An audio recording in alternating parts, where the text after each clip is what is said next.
Why do you sin? If you want to know what are the dynamics that kill sin and create love? You should ask yourself, why do I sin? And I'll tell you why you sin.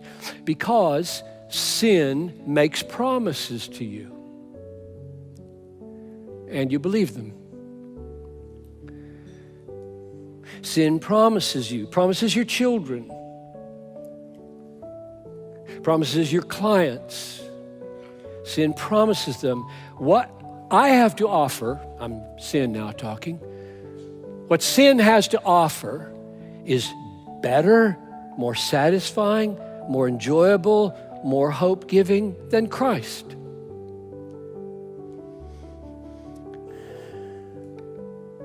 The fleeting pleasures, that's what they're called in Hebrews 11:25. The fleeting pleasures of sin promises to be better, longer, deeper, sweeter, more satisfying.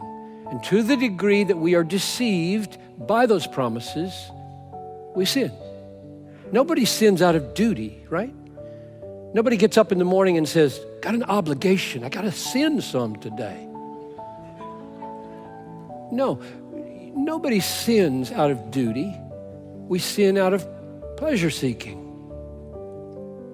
And the only reason we opt for a sinful action is because the devil and our own nature has promised us that action will produce pleasure, satisfaction, fame, whatever your idol happens to be, it will succeed. The only way the power of sin can be broken is by the presence and the promise of a superior pleasure.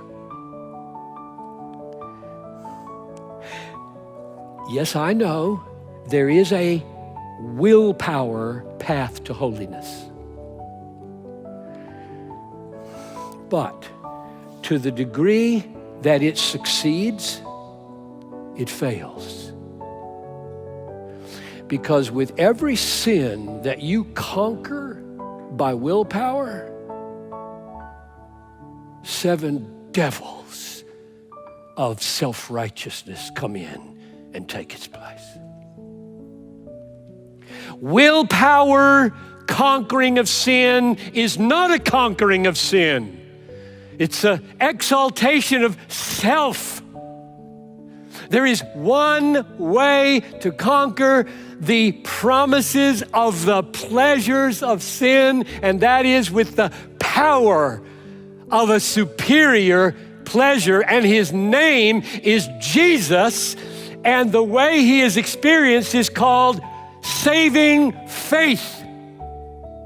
That's what faith is. It is a receiving of Jesus as all-satisfying treasure. And the reason we have had historically such a hard time figuring out how do you get right with God over here and some different way, figure out how to kill sin and do love over here, when in fact, Christian hedonism shows through its lens, saving faith is of such a nature as to be so satisfied in Jesus.